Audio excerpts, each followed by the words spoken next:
10 seconds.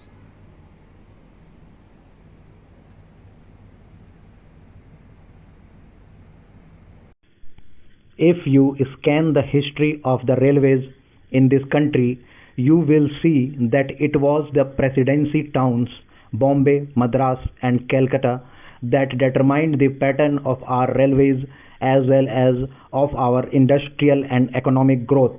The British, when they landed in this country, stabilized trading centers called forts.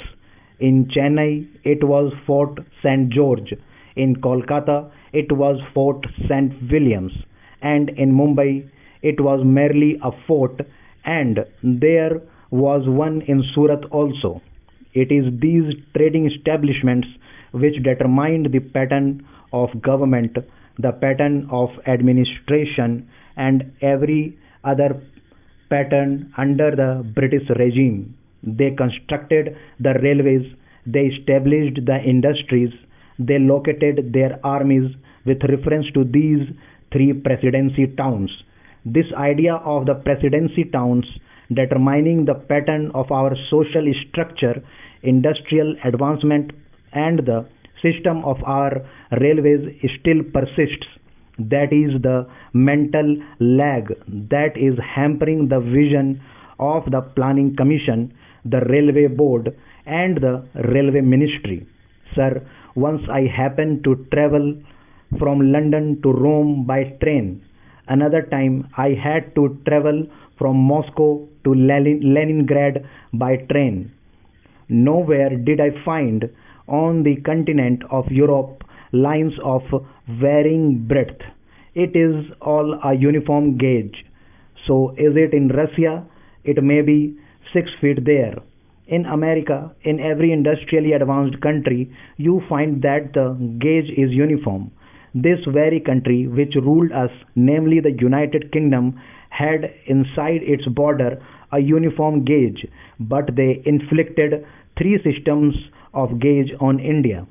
They thought that that would perpetuate what is called their domination, or in the negative sense that it would impede the industrial and economic growth of India.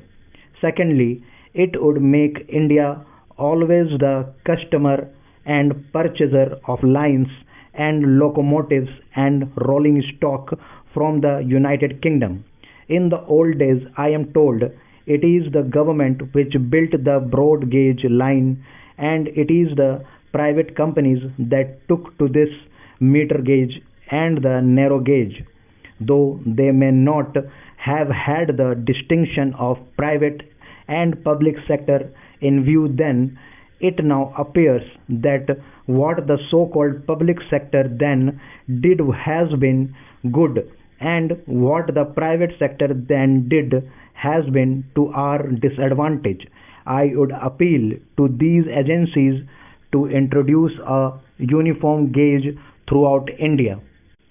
In this connection, it will be interesting to note the talk of the Honorable Railway Minister about the schools, primary schools, higher secondary schools, and high schools for the Indian Railways.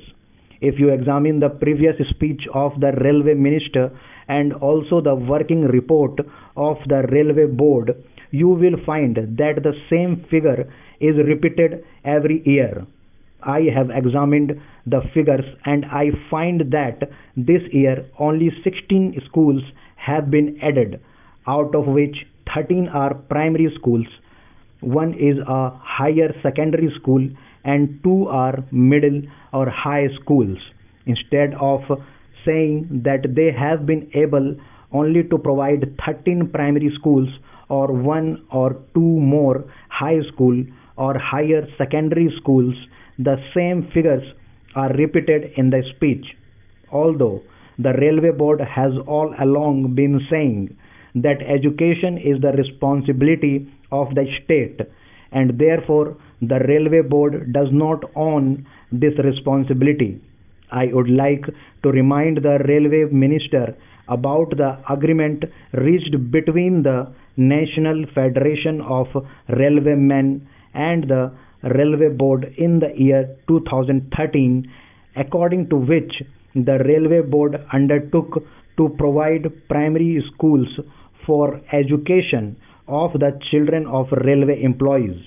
Sir, as I told you earlier, I had to say many things on the floor of this house, but I will conclude with only one or two more observations. I will first deal with the labor relations on the Indian Railways.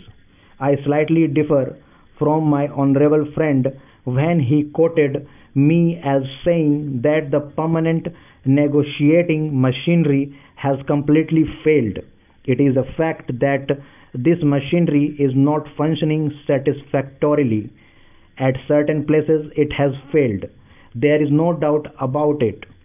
But I would say in this house most frankly that at the board's level this machinery has been working successfully. But this is not the position so far as the zonal railways are concerned. I do not say that in all the zonal railways it is so, but in certain zonal railways and in most of the divisions of these railways it has failed.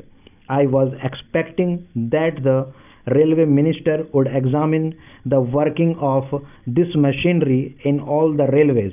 What is the greatest defect in this machinery?